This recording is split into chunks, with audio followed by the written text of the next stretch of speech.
अगर आप अपना जीवन शांतिपूर्वक जीना चाहते हैं, नेगेटिव विचारों और आदतों से छुटकारा पाना चाहते हैं, पर अगर समझ नहीं पा रहे हैं कि आखिर आपके जीवन का लक्ष्य क्या है, आप अपने जीवन के उद्देश्य को जानना चाहते हो, जीवन में अनेक परेशानियां आ रही हैं, जीवन को सुखी और मीनिंगफुल बनाना चाहते हो, अर्थात अपने जीवन की परेशानियों का समाधान चाहते हो, तो इस बुक समरी को जरूर सुने।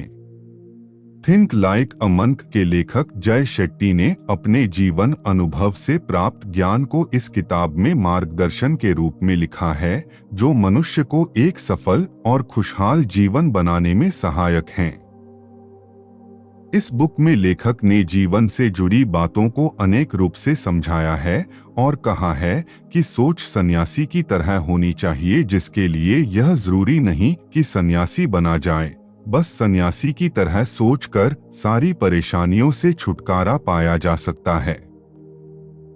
एक सन्यासी की सोच क्या होती है? सन्यासी के हिसाब से इन बातों को समझा जा सकता है।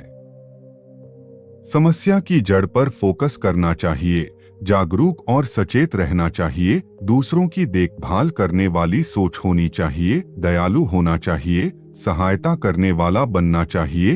एक सन्यासी अनुशासन में रहता है, उसकी सोच उत्साह से भरी होती है, वह दृढ़ संकल्प वाला होता है, लक्ष्य के प्रति धैर्य रखने वाला, अपने मिशन की सफलता पर दृष्टि रखने वाला संयमी होता है। सन्यासी की सोच खुद को नेगेटिव विचारों से दूर रखती है, आत्मनियंत्रण में महारत हासिल करते हैं ताकि वह सही निर्णय कर सके और अपनी परेशानी का सही समाधान ढूंढ सकें। इस किताब की बातों को 3 पॉइंट्स में बांटा गया है, जो जीवन के लिए बहुत यूजफुल हैं। आइडेंटिटी, हमारी पहचान क्या है? जो हम सोचते हैं वह हम हैं। हम जिंदगी में क्या करना चाहते हैं? क्या हम अपनी वास्तविक पहचान जान पाते हैं? इस पार्ट में सेल्फ आइडेंटिटी के बारे में बताया गया है। क्या आप नौकरी से जुड़ी परेशानी से घिरे हैं? क्या आपको टेंशन ने घेरा हुआ है? क्या आप अपने काम में असफल हैं?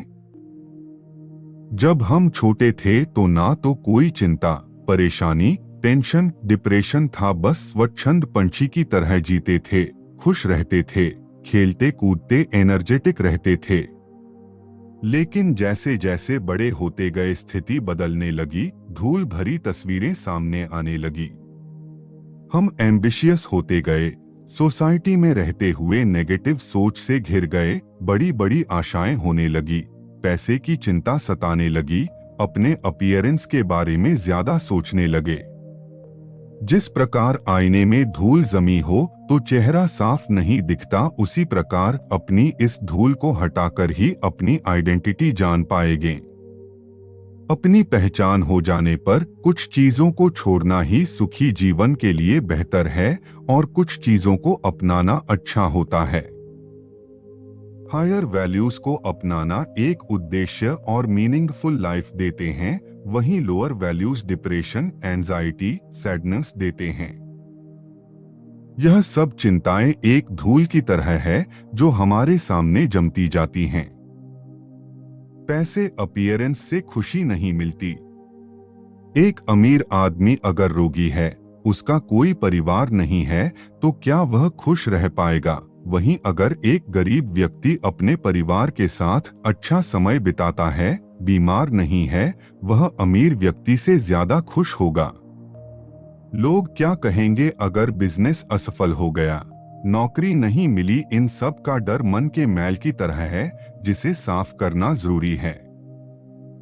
दूसरों की तरक्की या किसी बात से जले नहीं, वरना बीपी, हाई टेंशन, डिप्रेशन जैसी बीमारियों से घिर जाते हैं। दूसरों की तरक्की या किसी अच्छी बात से प्रेरणा लें। क्रोध हर परेशानी की जड़ है। लड़ झगड़कर जीवन परेशान ही रहता है। भाई भाई एक दूसरे के दुश्मन बन जाते हैं। क्रोध से रिश्ते टूट जाते हैं। लड़ाई झगड़े कभी खुशी नहीं दे सकते। लोअर वैल्यूज, कुछ लोग सोचते हैं कि पैसे, बाहरी दिखावे, लोअर वैल्यूज जैसे लालच, जलन की भावना, तुम पर कामुकता से खुशी पा लेंगे, तो ये उनकी गलत सोच है। लोग कितने घोटाले करते हैं, ज्यादा से ज्यादा पैसे बनाने की कोशिश करते हैं, लेकिन असलियत सामने आने पर बदनामी का सामना करना पड़ता है। पैसे भी डूब जाते हैं, इसलिए लालच से दूर रहें। सन्यासी डर पर विजय प्राप्त कर लेते हैं। इस संदर्भ में लेखक लिखते हैं कि डर को जीवन पर हावी नहीं होने दो। फियर। लेखक लिखते हैं कि इंसान के मन में डर रहता है कि नौकरी चली जाएगी, बिजनेस डूब जाएगा, रिश्तों में दरार पड़ जाएगी, एग्जाम में फेल हो जाएंगे। इन सब का कारण है अटैचमेंट है। ये नहीं रहेगा तो डर नहीं रहेगा। काम की भावना से लोगों को खुद से दूर रखना चाहिए, जिसकी वजह से नौकरी हो या बाहरी दुनिया, सेक्सुअल हैरेसमेंट के कितने केसेस आते हैं। यह चीजें इंसान का जीवन खराब कर देती हैं। इसके बजाय व्यक्ति को अपना मन स्पिरिचुअलिटी में लगाना चाहिए। एक सन्यासी की सोच मन को शांत करना सिखाती है। लोअर वैल्यूज को छोड़ हायर वैल्यूज जैसे संतुष्टि, दयालुता को अपनाना सिखाती है, इसलिए जीवन में हायर वैल्यूज अपनाएं। नेगेटिव विचारों को छोड़ दें। जहां देखो हर तरफ टीवी, सोशल मीडिया, फिल्में छाई हुई हैं और नेगेटिव विचार भी लोगों में बढ़ते जा रहे हैं। लोगों को गुस्सा जल्दी आता है और रूड बिहेव करना, जोर से बोलना आम हो गया है। यह भी नेगेटिव है, इससे दूर रहें। हर चीज से डिटैचमेंट इंसान को निडर बनाते हैं। फिर न पैसे की चिंता, न जॉब की परेशानी, न एग्जाम का डर, न रिलेशन में असफलता का डर सताता है। एक सन्यासी की सोच मन को शांत, संतुष्ट रखती है, जिससे वे निरोगी रहते हैं और लंबी आयु जीते हैं। इसलिए अपने मन से डर को निकाल दें। जो भी होगा अच्छा ही होगा। मोह को छोड़ दें और सिर्फ अपना कर्म करें। सराउंड्स अफेक्ट्स मोर, जो आसपास होगा असर जरूर करेगा। जो जैसा करेगा वह वैसा भरेगा। लेट गो का मूल रूप यही है कि नेगेटिविटी को हमेशा के लिए खुद से दूर करें। सेल्फ क्रिटिसाइज या दूसरों को क्रिटिसाइज करना छोड़े। नेगेटिविटी को दूर करने के लिए लेखक ने 3 स्टेप्स को महत्वपूर्ण बताया है। एक साइट। हमारे जीवन में सेंस ऑर्गन बहुत प्रभाव डालते हैं। हम क्या सोचते हैं, क्या देखते हैं, क्या महसूस करते हैं। जैसे सुबह उठते ही टीवी, फेसबुक, व्हाट्सएप देखना एक प्रकार की नेगेटिविटी है। इसकी बजाय सुबह फूलों को देखें, उगते सूरज को निहारें, ईश्वर का नाम लें, अपने परिवार की प्यारी तस्वीरें, भगवान की फोटो को देखें और पॉजिटिव महसूस करें। 2 स्मेल। जीवन में स्मेल का भी महत्वपूर्ण रोल है। अच्छी खुशबू दिन तरोताजा कर देती है, जैसे खुशबूदार फूलों की महक। अपना गार्डन बनाएं, घर का माहौल खुशबूदार रखें। बुरी स्मेल बीमार कर देती है, मन खराब महसूस करता है। 3 साउंड। साउंड का असर भी लोगों के जीवन को खुशहाल कर देता है। बच्चों की किलकारी हो या अपना मनपसंद संगीत मन प्रफुल्लित कर देते हैं। अच्छे संगीत को रोजमर्रा की जिंदगी में शामिल करें। माइंड को पीसफुल बनाने के लिए म्यूजिक बहुत अच्छी थेरेपी है। नेगेटिव विचारों को हटाने के लिए इस बुक में लेखक ने 3 तरीके बताए हैं। Spot, stop, swap. हमारा दिमाग कुछ न कुछ सोचता रहता है। अगर बार बार दिमाग में एक ही विचार आए, ज्यादा सोचने की आदत हो, तो इन 3 स्टेप्स को अपनाना चाहिए। एक स्पॉट, नेगेटिविटी को फाइंड करें। दिमाग में कौन से नेगेटिव विचार आ रहे हैं, उनकी पहचान करें। दो स्टॉप नेगेटिव विचार की पहचान कर जड़ से खत्म करने की कोशिश करें और उस नेगेटिव विचार को ज्यादा बार मत सोचें, समस्या का समाधान करें। 3 स्वैप नेगेटिव विचार को पॉजिटिव विचार में बदल दें। 8 नेगेटिव विचार को बदलने के लिए अच्छी पॉजिटिव हेल्प बुक पढ़ें और पॉजिटिव फील करें। सेल्फ क्रिटिसिज्म को दूर करें। खुद के प्रति क्रिटिसाइजिंग विचारों को दूर करें। खुद को क्रिटिसाइज करने पर हम लोग निराश, दुखी होते हैं, टेंशन और डिप्रेशन से घिर जाते हैं। इन सब से छुटकारा पाने का तरीका है self realisation, forgiveness, self compassion. जो हम चाहते हैं जरूरी नहीं हमें सब मिले। बहुत बार कितनी गलतियां होती हैं, दुनिया हमारे हिसाब से नहीं चलेगी। एक इंसान से गलती भी होगी, सुधार भी करेंगे।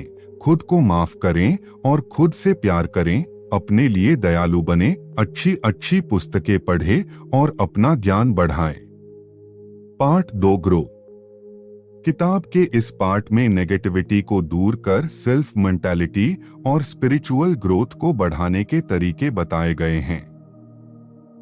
एक अलाइन विथ योर पैशन, इंसान को वो चीजें करनी चाहिए जिससे उसे खुशी मिले। आप खुद क्या चाहते हैं और क्या सही है वह करें। दूसरों को देखने के बजाय खुद हम क्या करें जिससे खुशी मिले वह करें। कई पेरेंट्स अपने बच्चों की इच्छा के विरुद्ध सब्जेक्ट लेने को बोलते हैं जिसमें बच्चों को इंटरेस्ट नहीं होता, जिससे बच्चा डिप्रेशन में चला जाता है या चिड़चिड़ा हो जाता है। बच्चों के इंटरेस्ट, स्ट्रेंथ और काबिलियत देखकर ही बच्चे के लिए सब्जेक्ट चूज करना सही रहता है। इसी तरह काम भी वही करें, चाहे नौकरी हो या बिजनेस, जिससे खुशी मिले। पैशन को इम्पोर्टेंस दें। पैसे कम ज्यादा से इम्पोर्टेंट है का। 2 गुड इंटेंशन, कोई भी काम करें तो वह अच्छी नियत के साथ करें। किसी के बारे में गलत करने की ना सोचें, किसी की हेल्प करें बिना यह सोचे कि बदले में कुछ मिलेगा। हेल्प साफ दिल से करें, अच्छी नियत से करें, पुण्य मिलता है। 3 रूटीन पावर, जीवन में एक रूटीन तय करें और उसका उचित पालन करें। चाहे सुबह जल्दी उठना हो, एक्सरसाइज करना हो तो रोज टाइम से करें। टाइम से खाना, पीना, लिखना, पढ़ना हो तो प्रॉपर फॉलो करें, बदले नहीं। सन्यासी भी रूटीन फॉलो करते हैं, प्रॉपर टाइम से मेडिटेशन करते हैं, इसलिए उनका जीवन खुशहाल होता है। मन शांत, संतुष्ट और खुश रहता है, दुखी नहीं होते, खुश रहते हैं। 4 प्लान डे प्रॉपरली, काम करने से पहले प्लान करें जिससे कंफ्यूजन नहीं होगी। किसी भी जगह नोट कर लें जिससे आपको याद रहे। दिमाग में इतने विचार आते हैं कि कंफ्यूजन हो जाती है। प्रॉपर प्लानिंग और टाइम से काम करने पर मन अच्छा महसूस करेगा। 5 unite with time and life, कुछ लोग सोचते हैं कि समय आने पर करेंगे, जबकि जरूरी नहीं सब कुछ समय के अनुसार हो। एक सन्यासी जो सोचते हैं करते हैं, खुश रहना है तो खुश रहते हैं, खुशी के लिए गाड़ी, बंगले आदि चीजों का इंतजार नहीं करते। जीवन अच्छे से, खुशी से जिए, बाकी चीजें वक्त के साथ हो जाएगी। 6 अप्लाई पॉजिटिव थॉट्स, पॉजिटिव विचार को अपनाएं। सुबह अच्छी किताब पढ़े जिससे अच्छा फील करेंगे। अच्छा पढ़े, अच्छा सोचे, अच्छा महसूस करें। Part 3 give. किताब के इस पार्ट में हेल्प को सपोर्ट किया गया है। जरूरी नहीं पैसे से ही हेल्प होती है, और भी तरीके से सहायता की जा सकती है, जैसे सहानुभूति, शाबाशी, सांत्वना, प्रशंसनीय भाव। किसी को भी सहानुभूति की जरूरत है तो जरूर दें। किसी को नीचा दिखाना, कड़वा बोलना, डांटना, कष्ट देना, दर्द देना, ईर्ष्या करना, इन सब से दूर रहें। इसकी जगह मुदिता, मन या आत्मा की वह अवस्था जिसमें दूसरे का सुख देखकर सुख होता हो, का प्रिंसिपल अपनाएं। दूसरों की सहायता करें। जिसे सिंपैथी चाहिए उसके साथ प्यार से व्यवहार करें। दूसरों के दर्द कष्ट समझे। दूसरों के प्रति जलन भावना से हार्ट की बीमारी ही होती है। रिलेशनशिप। लेखक ने रिलेशनशिप के बारे में 3 बातों पर जोर दिया है। एक, प्रेजेंस, किसी को किसी भी प्रकार की सहायता की जरूरत हो तो तैयार रहें, उसकी निस्वार्थ भाव से सहायता करें। 2, अटेंशन, दूसरों के दुख दर्द को सुने समझे मजा न लें, हो सके तो उनके दुख दर्द दूर करने में सहायक बने, क्योंकि कष्ट किसी को भी हो सकता है। जो जैसा करता है वैसा भरता है।